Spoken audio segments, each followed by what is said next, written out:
बिस्मिल्लाहिर्रहमानिर्रहीम। अस्सलाम वालेकुम नादरीन, आप यूट्यूब चैनल देख रहे हैं। मैं इमरान खान हूँ। रोला पड़ा हुआ है पाकिस्तान में नोटिफिकेशन का कि आसिम मुनीर का नोटिफिकेशन नहीं हुआ अभी तक, तो जनाब अब इस वक्त कोई आर्मी चीफ नहीं है। इसके ऊपर हम रात को भी बात कर रहे थे। शहजाद अकबर साहब थे, मैं था, साबिर शाकिर साहब थे, कुछ और भी हमने लोगों से बातचीत की है जो लॉ को जानते हैं। वो लोग भी ये कह रहे हैं कि जी कानूनी तौर पर तो ऐसे ही है, आईनी तौर पर तो ऐसे ही, ये ज्यादती कर रहे हैं जनाब। इस वक्त नोटिफिकेशन हो जाना चाहिए था, या नोटिफिकेशन नहीं है लिहाजा कोई आर्मी चीफ नहीं है। 5 साल के लिए अब आर्मी चीफ आया करेगा और नए 5 साल का ऐलान किया गया था मौजूदा आर्मी चीफ के लिए। बड़ी सेलिब्रेशन भी हुई, बड़ा रोला शुला डला। तो क्योंकि नए 5 साल मिल रहे हैं तो नया नोटिफिकेशन भी आएगा। ये एक एक्सटेंशन का केस है, ये कंटिन्यूशन का केस नहीं है। ये पहले जो कहते हैं ना कंटिन्यूशन है कि 3 साल गुजार लिए, क्योंकि अब कानून 5 साल कहता है तो 2 मजीद गुजारने के बाद 5 मुकम्मल होंगे, लिहाजा नया नोटिफिकेशन नहीं चाहिए। नहीं, ये मामला नहीं। ये नए 5 साल का मामला है, 2025 से 2030 तक। तो जब नए 5 साल आएंगे तो नया नोटिफिकेशन भी आएगा। इससे पहले वाला जो नोटिफिकेशन है वो 3 साल के लिए हुआ कि आर्मी चीफ 3 साल तक इस मुल्क का आर्मी चीफ रहेगा। अब उसे एक नया नोटिफिकेशन चाहिए क्योंकि एक एक्सटेंशन अपने ओहदे के अंदर आर्मी चीफ ले रहा है। तो 5 साल के लिए नया नोटिफिकेशन वो अभी तक नहीं आया। तो क्या इससे कोई प्रॉब्लम होगा आसिम मुनीर को? नहीं होगा, बिल्कुल नहीं होगा। प्रॉब्लम क्यों नहीं होगा? देखिए, आप ये मामला जाकर उठाएंगे कहां पे? जब जनरल बाजवा के नोटिफिकेशन में कीड़े निकले थे और प्रॉब्लम आ गया था कि जनाब ये जनरल बाजवा का नोटिफिकेशन ठीक नहीं है, मामला अदालत में चला गया था, तो उस वक्त अदालत का वजूद पाकिस्तान में था। तो जब पाकिस्तान में अदालत का वजूद था तो फिर मामला अदालत के अंदर चला गया। अब तो पाकिस्तान में अदालत का वजूद ही नहीं है। अदालत के अंदर जो मुअज़्ज़िज़ जज साहिबान बैठे हुए हैं वो मुकम्मल तौर पे पाकिस्तान की मिलिट्री एस्टेब्लिशमेंट के कंट्रोल में है। और अगर मैं सारी अदालतों की बात ना भी करूं तो सिर्फ आईनी अदालत को आप देखें तो जो राय वहां पे वकला की है, तो जो राय वहां पे आम सहाफियों की है, जो आजाद सहाफी हैं, उन सबका कहना है कि जो आईनी अदालत है मुकम्मल तौर पे एस्टेब्लिशमेंट के कंट्रोल में है। लिहाजा आसिम मुनीर साहब के लिए कोई मसला तो होना नहीं चाहिए। अब चाहे नोटिफिकेशन हुआ या नहीं हुआ, स्टेटस तो वो एंजॉय कर रहे हैं आर्मी चीफ का। और जो सबसे इंपॉर्टेंट क्वेश्चन है वो ये है कि नोटिफिकेशन नहीं हुआ तो क्या कोई नया आर्मी चीफ आ जाएगा? अब तक तो दिखाई नहीं दे रहा। यानी ये तो सिर्फ मामला दबाव डालने का है ना कि जनाब नोटिफिकेशन कर देते हैं, हमारी ख्वाहिशात पूरी कर दी जाएं। तो नवाज शरीफ साहब ने एक ख्वाहिश हाल ही में की भी है। जब 26 तारीख को उन्हें धूप लगवाई गई मियां साहब को, बड़े जूमानी अंदाज में उन्होंने बात की थी कि जनाब इमरान खान नहीं, इमरान खान को लाने वालों को भी सबको जो है सजा देनी पड़ेगी। अब नवाज शरीफ साहब चाहते हैं निशाने इबरत बनाना। कौन लोग हैं? यानी ये इल्जाम किस पे लगाते रहे? माजी में ये इल्जाम जनरल फैज पे और जनरल बाजुआ पे लगता रहा है, दीगर कुछ और जर्नैल है उन पे भी लगता रहा है, कुछ जजों के ऊपर भी ये इल्जाम लगता रहा है। लेकिन मामला ये है कि वो जो जजेस हैं वो तो ना 3 में ना 13 में, ना उनके पास कोई इख्तियारात है। अब वो मामला कहां जाएगा मैं आपको बताता हूं। लेकिन नवाज शरीफ साहब की डिमांड एक्चुअली क्या है, जो मेन डिमांड है, जहां आके वो फंस गए हैं। नवाज शरीफ साहब की जो मेन एक्चुअल डिमांड है वो ये है कि इमरान खान साहब से हमें छुटकारा दिलाया जाए। अब मैं ज्यादा सख्त अल्फाज बोलना नहीं चाहता, पाकिस्तान में प्रॉब्लम हो जाएगी और बहुत सारे सुनने वालों को भी प्रॉब्लम हो जाएगी कि जनाब ये क्या आप बात कर रहे हैं। तो नवाज शरीफ साहब ऐसे ही हैं। नवाज शरीफ साहब की अगर आपने 26 नवंबर की गुफ्तगू सुनी हो तो आपको आइडिया हो जाना चाहिए कि जमहूरियत से, इंसानियत से, इखलाकियात से, इकदार से मियां नवाज शरीफ साहब का या उनकी सियासत का कोई ताल्लुक नहीं है। मियां नवाज शरीफ साहब इस वक्त एक बिफरे हुए बैल बने हुए हैं और उन्हें सिर्फ वो करना है जो उनके और उनकी फैमिली के मफाद में। उसके बाहर ना उन्हें कुछ सूझता है, ना उन्हें कुछ दिखता है, ना कुछ समझ आता है। तो नवाज शरीफ साहब की डिमांड यह है कि इमरान खान साहब से पक्का पक्का छुटकारा दिया जाए, क्योंकि जब तक इमरान खान साहब मौजूद हैं और जब तक इमरान खान साहब की सियासत मौजूद है तब तक मियां नवाज शरीफ साहब का जो मजबूत हब लाहौर या पंजाब है वो भी वो कंट्रोल नहीं कर पा रहे। सारा कुछ करके इन्होंने देख लिया, सारी एक्सरसाइजेज कर ली, इमरान खान की मकबूलियत का ये मुकाबला नहीं कर पा रहे। अब नवाज शरीफ को चाहिए इमरान खान से छुटकारा, और ये मैं बड़े लंबे अरसे से आपको बता रहा हूं। तो क्या एस्टेब्लिशमेंट ये कर सकती है? जरा इस पे पहले थोड़ी सी बात कर लेते हैं। नवाज शरीफ साहब ना बहुत बुरी तरह फंसे हुए हैं, बहुत बुरी तरह फंसे हुए हैं। देखें, जिन पर नवाज शरीफ साहब ने इल्जाम लगाया ना कि ये इमरान खान को लाए, ये वही लोग हैं जो नवाज शरीफ साहब को बैरून मुल्क भगाने में और वापस इक्तदार लाने में भी मुलव्वस हैं। जिन जजों पर मियां साहब इल्जाम लगाते हैं वही जजेस नवाज शरीफ साहब को बैरून मुल्क भी भिजवाते हैं और फिर मियां नवाज शरीफ साहब को बाहर रखने के लिए सहूलतकारी भी करते रहते हैं। यानी 4 हफ्ते का कहकर भिजवाते हैं और मियां साहब वापस ही नहीं आते। टाइम गुजरता रहता है और 4 साल गुजर जाते हैं और वही जज साहिबान जिन पे नवाज शरीफ साहब को शिकवा है वो नवाज शरीफ साहब की सहूलतकारी करते रहते हैं। जिस बाजुआ और फैज को नवाज शरीफ साहब बुरा कहते हैं, अब उन्होंने काफी हद तक शरीफ खानदान की मदद की है, पूरे खानदान की मदद की है। अब यानी आप अंदाजा करें ना कि जनरल फैज हमीद ने बाकायदा शरीफ खानदान के बंदों को इतलात दी कि जनाब आप पकड़े जाएंगे, आपके खिलाफ केस बन गया, ये हो रहा है वो हो रहा है, टिकट पकड़े अब निकले पाकिस्तान से।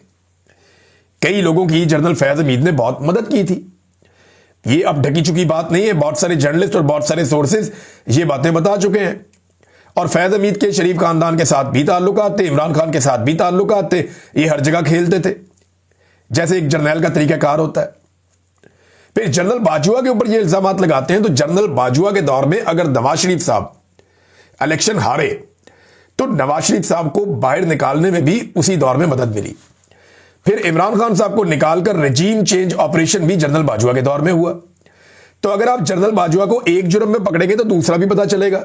नवाज शरीफ साहब बड़ी बुरी तरह एक्सपोज हो जाएंगे, सारे हकायक सामने आ जाएंगे कि किस तरह आज नवाज शरीफ इख्तिदार में है, कैसे नवाज शरीफ डील करके पाकिस्तान से बाहर गया, किस तरीके से नवाज शरीफ साहब इस वक्त इख्तिदार के अंदर झूले ले रहे हैं और एंजॉय कर रहे हैं। तो मियां साहब फंस गए बहुत बुरी तरह। लेकिन ख्वाहिश उनकी यह कि कम से कम और कुछ नहीं देते तो इमरान खान से मुझे छुटकारा दिलवा दे। अब सादा अक्सरियत मिलने के बावजूद आपने कभी सोचा है कि नवाज शरीफ साहब वजीर आजम बनना क्यों नहीं चाहते? बनना वो चाहते हैं, बन नहीं सकते। और उसके पीछे जो बड़ा रीजन है, देखिए सादा अक्सरियत उन्हें मिल गई है। अब पीएमएलएन को चाहिए कि नवाज शरीफ को सर पे बिठाएं और उन्हें वजीर आजम पाकिस्तान बना दें ताकि वो अपना बदला ले सकें एस्टेब्लिशमेंट से। लेकिन वो ये करेंगे नहीं। एस्टेब्लिशमेंट ने तुर्प का पत्ता अपने हाथ में रखा हुआ है और वो तुर्प का पत्ता ये है नवाज शरीफ का कौमी असम्बली का वो हल्का जहां से नवाज शरीफ यास्मीन राशिद से इलेक्शन हारे हैं। वो जो जाली फॉर्म 47 दिया गया, इतना गंदे तरीके से और इतने घटिया और बेहुदा तरीके से फॉर्म 47 किसी भी एमएनए को नहीं दिया गया जिस तरह नवाज शरीफ को दिया गया। अब जब चाहे नवाज शरीफ साहब को वो पकड़ के चौक में फारिग कर दें, नवाज शरीफ साहब को बीच चौराहे फारिग कर दें, जब चाहे कर दें, और यास्मीन राशिद साहब अपनी सीट ले जाए तो वजीर आजम पाकिस्तान बन के चौथी मरतबा मट्टी पलीत हो जाएगी मियां साहब की। तो इससे बेहतर है कि मियां साहब फिलहाल वजीर आजम ना बने या उन्हें कोई बहुत बड़ी गारंटी दी जाए। अब अगर मियां साहब आगे बढ़ते हैं तो लंदन में जो कुछ हुआ, जितनी साजिशें हुई, उन सबका पोल खुल जाएगा, जिनमें बहुत सारी चीजें मोहम्मद जुबैर बता चुके हैं, शाहिद खाकान अब्बासी बता चुके हैं, फजलुर रहमान बता चुके हैं, बहुत सारे और लोग बता चुके हैं। एक और बात आप याद रखिएगा कि अगर इमरान खान को, नवाज शरीफ साहब की डिमांड ये है ना कि इमरान खान से हमें छुटकारा दिलाया जाए, अगर खुदा ना खास्ता इमरान खान को कुछ होता है तो पाकिस्तान की एस्टेब्लिशमेंट बेयारो मददगार हो जाएगी। वजह यह है कि वो इमरान खान का ड्रावा दे के ही तो सारे सियासतदानों को उन्होंने कंट्रोल किया हुआ है। यानी इमरान खान साहब को जेल में रख के इमरान खान साहब का ड्रावा देकर पाकिस्तान की मिलिट्री एस्टेब्लिशमेंट ने पाकिस्तान के बड़े बड़े सियासी खानदानों को कंट्रोल किया हुआ है, जिसमें शरीफ खानदान है, जरदारी खानदान है, मौलाना फजलुर रहमान का खानदान है। ये सारे जो कंट्रोल हुए ये इमरान खान के खौफ से हुए हैं। और इमरान खान के लिए सबसे बड़ा प्रॉब्लम उनकी मकबूलियत बनती जा रही। वो मकबूलियत इतनी ज्यादा है कि ये सारे लोग मैदान में इमरान खान का मुकाबला कर नहीं सकते। और फौज या मिलिट्री एस्टेब्लिशमेंट वो बड़े आराम से इसको बतौर हथियार इस्तेमाल करती है कि फिर इमरान खान बाहर आ जाएगा तो फिर आप जाने और इमरान खान जाने। सियासतदान भी फौज को डराते रहते हैं, मिलिट्री एस्टेब्लिशमेंट को, आसिम मुनीर को, कि अगर इमरान खान आ गया तो वो आपको छोड़ेगा नहीं, वो आपके खिलाफ कार्रवाई करेगा, वो आपको जेल में डालेगा। अब ये इस्तिस्ना जो है ये उसी खौफ की वजह से है ना, वरना कोई पागल तो नहीं है कोई बंदा लेके इस्तिस्ना फिरना शुरू हो जाए और अपनी बेइज्जती भी करवा ले। एक गैर इस्लामी गैर शरई काम है, वो नहीं करना चाहिए था आर्मी चीफ को, लेकिन ये खौफ इतना बड़ा है जो उन्हें डरा दिया गया कि अब उन्हें वो गैर आईनी काम करना पड़ा ना, गैर इस्लामी गैर शरई काम है, मौलवी कह रहे हैं, मैं तो नहीं कह रहा। तो वो काम उन्हें करना पड़ा इसलिए कि इमरान खान साहब का खौफ है। और ये खौफ किसने फैलाया? सियासतदानों ने उनके दिल में डाला। और एस्टेब्लिशमेंट को ये पता है कि ये सारे इमरान खान से डरते हैं, लिहाजा अगर इमरान खान को कुछ हो गया तो हमारे पास कोई ऐसा खौफ बाकी नहीं रहेगा, कोई हमारे पास ऐसा हथियार बाकी नहीं रहेगा जिससे इन सियासतदानों को डराया जा सके। अब मैं ये नहीं कह रहा कि इमरान खान को इस्तेमाल करेगी मिलिट्री एस्टेब्लिशमेंट। अगर मिलिट्री एस्टेब्लिशमेंट अदलिया पे दबाव डालना बंद कर दे तो इमरान खान साहब एक हफ्ते में बाहर आ जाएंगे। जैसे ही इमरान खान साहब बाहर आएंगे इन सबका बट्टा बैठ जाएगा, ये सारे जानते हैं। तो ये एक दूसरे की इंश्योरेंस पॉलिसी है, एक दूसरे के साथ भी चलेंगे। अब कुछ अस्करी ओहदे जो बड़े अहम हैं वो खाली पड़े हुए, खैंचातानी चल रही है। पहले एक तासुर होता था फौज के बारे में कि ये स्कूल के बच्चों की तरह बड़े ओबीडियंट और बड़े डिसिप्लिन्ड होते हैं, लेकिन अब ये तासुर जनरल बाजवा के दौर में और जनरल आसिम मुनीर के दौर में बहुत हद तक जायल हुआ, जब लोगों को उठाया गया, उनको टॉर्चर किया गया और बार बार ये चीजें टाउट्स के जरिए से टीवी पे डिस्कस की गई कि फलाने को फलाना होता, फलाने को फलाना होता, उसको ये मिलना चाहिए। तो हमें ये समझ आई कि जनाब ओहदों के चक्कर में ये कुछ भी कर सकते हैं। ये एक तरह का इख्तियार है ना, इक्तदार है, ओहदा मिल जाना। तो मिलिट्री एस्टेब्लिशमेंट के अंदर या अस्करी क़यादत के अंदर भी एक खींचातानी चल रही है, कोई डिसिप्लिन वहां ऐसा नहीं होता। उसके बारे में कुछ खबरें जो है मार्केट में लॉन्च भी हो रही हैं। शहजाद अकबर साहब ने एक खबर दी है, वो इंपॉर्टेंट खबर है। वो ये कहते हैं रावलपिंडी में सब अच्छा नहीं है, 3 आम फौजी ओहदों के लिए 20 से जायद जो है मुख्तलिफ 3 स्टार 4 स्टार मैदान में उतर चुके हैं और जनाब बड़ी अजीबोगरीब साजिशें चल रही हैं। और पिछले 72 घंटों में एक अहम जर्नैल के खासे बदनाम भाई को उठाया गया। उसने उठाने वालों के सामने काफी कुछ उगला, लेकिन साथ ही साथ उसने ये भी बता दिया कि जो उठाने वाले हैं, जो उनका बॉस है, उसके बेटे के साथ भी वो मिलकर कार्रवाइयां डालता रहता है और साथ सबूत भी सामने रख दिए। और ये भी बता दिया कि बेटा तो बेनामी है, असल जो उसका इंटरेस्ट है वो तो उठाने वालों, मेन आदमी जो उनका बड़ा है उसका वालिद है, और अब उठाने वाले परेशान है कि कार्रवाई करें या फिर माफी मांगे।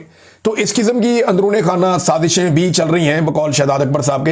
ये नॉर्मल है, इसको रूटीन के तौर पे लेना चाहिए, इसलिए कि ये ओहदों के चक्कर में किसी भी लेवल तक जा सकते हैं। आपने आसिम मुनीर साहब को देखा नहीं, 2 आईनी तरमीम करवा ली उन्होंने अपनी एक्सटेंशन के लिए, अपने मामला सीधे करने के लिए, अपनी ताहयात इस्तिस्ना के लिए, ताहयात मुराद के लिए 2 उन्होंने अहम तरीन आईनी तरमीम करवा ली। आपको याद नहीं है जनरल ज़िया-उल हक ने आइन में तरमीम करवा ली थी 8वीं, सारे इख्तियारात ले लिए थे। आपको याद नहीं है आइन का हुलिया बिगाड़ दिया था परवेज मुशर्रफ ने, LFO करवा लिया था, लीगल फ्रेमवर्क ऑर्डर। तो ये तरीकाकार होता है, यानी जिनको इनको इक्तदार पसंद है और ये इक्तदार की खातिर किसी भी लेवल तक जा सकते हैं। अब नाज़रीन, नौरीन खानम का जो भारतीय चैनल को इंटरव्यू है उसको लेकर बहुत ज्यादा पाकिस्तान में उछल कूद हो रही है, मगर नवाज शरीफ साहब के अब कई इंटरव्यूज निकालकर पाकिस्तान तहरीके इंसाफ ने सामने रख दिए तो काफी ठंड पड़ गई है।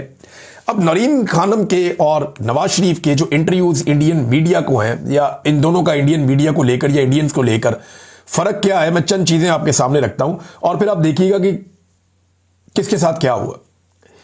यानी नौरीन खानम ने इंटरव्यू दिया तो उनके इंटरव्यू का महवर इमरान खान उनका भाई है। फिर उसके अंदर एक आर्टिफिशियल इंटेलिजेंस के साथ तब्दीली की गई, लेकिन जब तब्दीली की गई तो खान की जगह लफ्ज खान आ गया। खान, जो इंडियन है वो खान बोलते हैं, हम लोग खान बोलते हैं, तो वो भी वैसे ही पकड़ा गया, आर्टिफिशियल इंटेलिजेंस था वो, उन्होंने खुद भी बता दिया। तो इमरान खान महवर रहा नौरीन खानम का, जो इमरान खान की बहन है, लेकिन नवाज शरीफ साहब का महवर पाकिस्तान के इदारे और पाकिस्तान की पॉलिसीज वो उन्होंने डिस्कस की इंडियन मीडिया के साथ और बार बार की। फिर नौरीन खानम का इंटरव्यू एडिट किया गया, नवाज शरीफ का इंटरव्यू एडिट नहीं किया गया। नौरीन खानम जो है वो एक गैर सियासी खातून है, वो सिर्फ अपने भाई के लिए आवाज उठा रही, और नवाज शरीफ 3 मरतबा का वजीर आजम है, वो बड़े सीरियस कॉन्सिक्वेंसेज हैं, जब वो बात करते हैं तो उसका फर्क कोई और पड़ता है। फिर सहाफ़ियों और दीगर कारोबारी शख्सियात से और सियासी शख्सियात से नवाज शरीफ साहब के ताल्लुकात हैं इंडिया में, नौरीन खानम के नहीं है। यानी कारोबारी शख्सियात, चाहे वो जनरल मित्तल हो, चाहे सियासी शख्सियात, नरेंद्र मोदी के साथ खुफिया मुलाकात हो या मुंह पे हाथ रख के बात करना हो ताकि लिपसिंग पढ़ी ना जा सके, और अपने घर में बुलाना हो, साड़ियाँ, आमों के तोहफे और बहुत सारी मल्टीपल चीज़ें जो हैं वो नरेंद्र मोदी के साथ यारी मियाँ साहब की। और जब जंग चल रही थी तो मियाँ साहब ने बिल्कुल चुप का रोज़ा रख लिया था। बाद में जब पाकिस्तान ने तैयारे गिरा दिए तो इन्होंने रोला डाल दिया कि नहीं नहीं जनाब, वो तो तैयारे गिराए, मियाँ साहब ने जंग को डिज़ाइन किया था। नौरीन खानम के ऐसे कोई ताल्लुकात नहीं है। तहाइफ का तबादला भी मियाँ साहब ही करते रहे, नौरीन खानम नहीं करती रही। तो इसके ऊपर जो लोग उछल कूद कर रहे थे उन्हें काफ़ी तसल्ली हुई है कि जनाब इससे कोई फ़र्क नहीं पड़ता। हाँ, ये ज़रूर है, मैं ये कहूँगा कि इंडियन चैनल को अवॉइड किया जा सकता था, लेकिन ये कोई ऐसा जुर्म नहीं है कि इसके ऊपर आप गद्दारी के और बगावत के और फितना के और आप ये सारे फतवे लगा दें। ये पाकिस्तान एस्टेब्लिशमेंट का पुराना खेल है और मैं हैरान होता हूं, इन्होंने जितने खेल पाकिस्तान की तारीख में आज तक खेले, हमेशा ये कामयाब होते थे, अब हर दफा नाकाम हो जाते हैं। अब ये स्मगलिंग का खेल खेलता है वो इनके गले पड़ जाता है, ये गद्दारी का खेल खेलते हैं वो इनके गले पड़ जाता है, ये इंडियन एजेंट का खेल खेलते हैं, वो इनके गले पड़ जाता है। ये इसराइली या यहूदी एजेंट का खेल खेलते हैं, वो भी इनके गले पड़ जाता है। तो हर वो चीज जो सारी जिंदगी ये खेलते रहे हैं, वो आज इनके अपने ही गले पड़ जाती है। लोग जो है वो 1-2 घंटे के अंदर पोस्टमार्टम करके हाथ में पकड़ा देते हैं, जनाब ये आपकी औकात। ये इस मरतबा पाकिस्तान में हो रहा है। तो जो सहाफ़ी इस्तेमाल हो रहे हैं या सियासतदान इस्तेमाल हो रहे हैं, उन्हें जरा एहतियात करनी चाहिए, क्योंकि एहसन इकबाल साहब ने कहा कि पीटीआई इसराइल और भारत के साथ मिलकर पाकिस्तान को बदनाम कर रहे हैं। तो मैं एक बात आपको बताऊं कि भारत के साथ जो नवाज शरीफ के ताल्लुकात हैं वो किसी के भी नहीं है, और ये अच्छी बात है, बुरी बात नहीं है। दोनों ममालिक को अमन के साथ रहना चाहिए। मियां नवाज शरीफ साहब अगर अपने अच्छे ताल्लुकात को इस्तेमाल कर सकते हैं पाकिस्तान और भारत के बीच में एक मुस्तकिल जंगबंदी के लिए और अच्छे ताल्लुकात के लिए, और जो बुनियादी मसाइल हैं, पानी के मसाइल, कश्मीर के मसाइल और दीगर, उन सबको हल करने के लिए, तो इससे अच्छी तो कोई बात हो नहीं सकती। तो जो ताल्लुकात हैं वो तो शरीफ खानदान के हैं ना, बाकियों के तो उतने नहीं है। और दूसरा जो है वो इसराइल के हवाले से जो करारदाद डोनाल्ड ट्रंप की है, जैसे इसराइल ने बहुत पसंद किया, वो तो पाकिस्तान ने अभी पास करवाई ना आपकी हुकूमत में। इमरान खान साहब तो उसके ऊपर मानते नहीं थे, वो तो कहते थे जब तक फलस्तीन एक रियासत नहीं बन जाता तब तक हम इसराइल को तस्लीम नहीं करेंगे और इस मामले में आगे नहीं बढ़ेंगे। अब हमास को गैर मुसल्लह करने की जिम्मेदारी पे करारदाद आपने पास करवाई है, इमरान खान ने तो नहीं करवाई। और इसराइल आपको पसंद भी कर रहा है, इमरान खान को तो वो पसंद नहीं कर रहा। उनके तो अपने डॉक्यूमेंट्स रोजाना की बुनियाद पर लीक हो रहे हैं कि जनाब इमरान खान को इसराइल पसंद नहीं करता, और नवाज शरीफ साहब को या मौजूदा जो दौरे हुकूमत में जो रजीम है, इसको इसराइल काफी पसंद करता है। उनके अपने अखबारात में बार बार ये बातें लिखी जा रही हैं। अब नाज़रीन, एक और सवाल पैदा होता है कि मंगल को क्या होने जा रहा है। देखिए, मंगल का दिन थोड़ा इंपॉर्टेंट है, उसमें चंद चीजें हैं। एक तो यह है कि हाई कोर्ट में पाकिस्तान तहरीक इंसाफ की क़यादत जमा होगी, MNAs, MPA, सेनेटर सारे आएंगे वहां पे, और उसके बाद ये हाई कोर्ट मेरे ख्याल में फेस सेविंग के लिए कोई ऑर्डर दे सकती है कि जनाब जाएं, जाके आप इमरान खान साहब से जेल में मुलाकात करें। फिर ये मोटरवे पे रस्तों की बंदिश कर देंगे और एक टोकन एहतजाज भी किया जाएगा 1 दिन के लिए, और अडियाला जेल के बाहर भी इज्तिमा पहुंचेगा, बहुत बड़े पैमाने पे लोग वहां पे जाएंगे। अब मुलाकात होती है या नहीं होती, इसका इन्हिसार एक मरतबा फिर नोटिफिकेशन के ऊपर है, क्योंकि अलीमा खानम ने कहा कि उन्हें बड़ा क्लियरली आज से 13-14 दिन पहले बता, 2 हफ्ते पहले अलीमा खानम को बड़ा कैटेगोरिकली ये बता दिया गया था कि जब तक नोटिफिकेशन नहीं होता तब तक इमरान खान साहब की मुलाकात नहीं होगी और उनकी मुलाकात नहीं करवाई जाएगी। अब नोटिफिकेशन इमरान खान ने तो नहीं करना, नोटिफिकेशन तो करना है PMLN की हुकूमत ने। उसका इमरान खान से क्या ताल्लुक है, लेकिन ताल्लुक यह है कि वो किसी किस्म की गड़बड़ी नहीं चाहते, किसी किस्म की प्रॉब्लम नहीं चाहते कि साहब बहादुर का नोटिफिकेशन जो है वो बड़े आसानी से और आराम से हो जाए। तो ये अलीमा खानम ने बताया भी था कि नोटिफिकेशन हो जाता है तो फिर मंगल को इमरान खान साहब से मुलाकात उनकी फैमिली की हो जाएगी, और अगर नोटिफिकेशन नहीं होता तो फिर सूरत हाल किसी और तरह की हो जाएगी, फिर कोई और इनको मैनेजमेंट करनी पड़ेगी। नाज़रीन, यूरोपीय यूनियन की एक टीम पाकिस्तान में मौजूद है, आपको पता है GSP+ स्टेटस के हवाले से वो वहां काम कर रहे हैं और ऑब्जर्वेशंस ले रहे हैं, मुलाकातें भी उन्होंने की हैं। सोराब बरकत के हवाले से उन्होंने आवाज़ उठाई, जो दीगर सहाफ़ी पाकिस्तान में गिरफ्तार हुए हैं उनके हवाले से भी आज ही के दिन में हम एक प्रोग्राम करने जा रहे हैं शाफिल्ड में, यहाँ पे बरतानिया में। तो हमारी उम्मीद है कि वहाँ पे आप सब लोग आएंगे और आकर एहतजाज करेंगे, इन सहाफ़ियों के हक के अंदर आवाज़ उठाएंगे। तो नाज़रीन, सोराब बरकत के बारे में जो यूरोपीय यूनियन की टीम है उन्होंने पाकिस्तान से पूछा, तो मेरी इतला के मुताबिक इन्होंने कहा जी नहीं, वो तो एक एक्टिविस्ट है। ये इनका बड़ा आसान और पुराना फार्मूला है, यानी जब कोई सहाफ़ी इनको सूट करता है तो कहते हैं जी ये सहाफ़ी है, जब कोई सूट नहीं करता तो कहते हैं जी एक्टिविस्ट।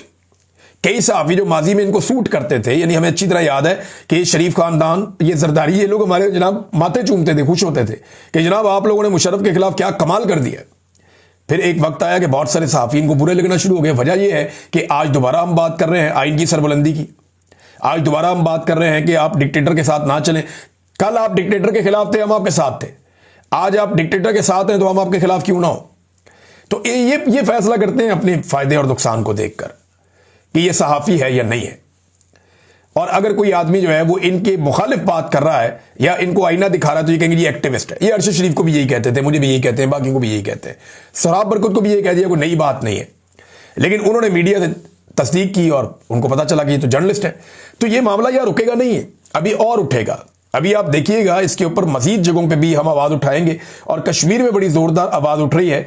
तो पाकिस्तान की गवर्नमेंट के लिए बेहतर यह है कि वो सोराब बरकत को और बाकी सहाफ़ियों को आज़ाद करें और तौबा करें, ये हरकतें करना बंद करें, क्योंकि रियासती जबर सहाफ़ियों के ऊपर लगातार बढ़ता चला जा रहा है। नादरीन, बहुत सारा पैसा खर्चने के बावजूद, प्लॉट्स की लालच देने के बावजूद, बहुत सारी और लालचें देने के बावजूद कराची में बहुत बड़ा झटका लगा है हुकूमत को कि Sindh high court bar association का इलेक्शन ये हार गए। और ये 27वीं तरमीम के खिलाफ एक बड़ा रिएक्शन है वकला की जानिब से। तो कराची से जो अगर कोई तहरीक चलनी है तो उसके लिए ठंडी हवा चल पड़ी है।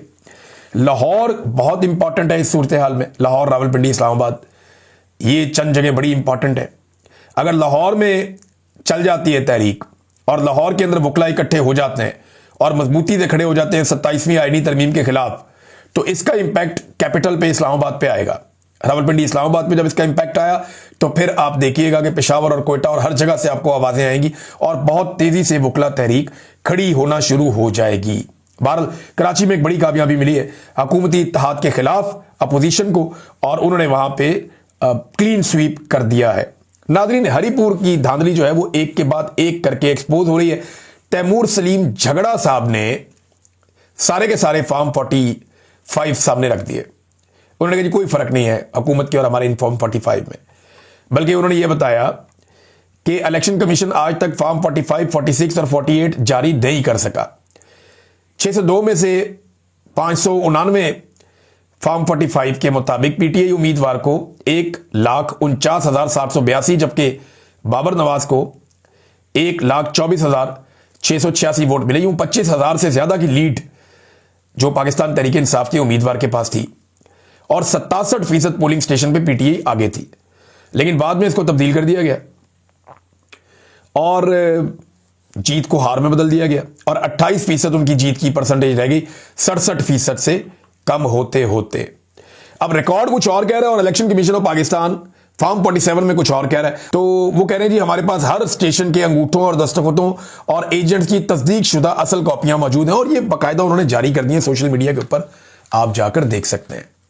तो ये हुआ जनाब हरीपुर का इलेक्शन, और ये बिल्कुल मुख्तलिफ नहीं है। अगर इस तरह इलेक्शन करवाने हैं तो पाकिस्तान में तो फिर इलेक्शन का वजूद ही खत्म हो जाएगा ना। हाँ, पीएमएलएन को वोट पड़े, ऐसा नहीं है। हरीपुर में, एबटाबाद में, ये मानसेरा का जो पूरा इलाका है, यहां पे नवाज शरीफ का वोट बैंक बहुत तगड़ा है और बहुत पुराना है, बहुत पुराना है और तगड़ा वोट बैंक है, लेकिन जीतने की पोजीशन में नहीं है। यही 25,000 की लीड से वो हारे हैं। अब तक इतने ही, अपना ख्याल रखिएगा, अपने चैनल का भी। अल्लाह हाफिज।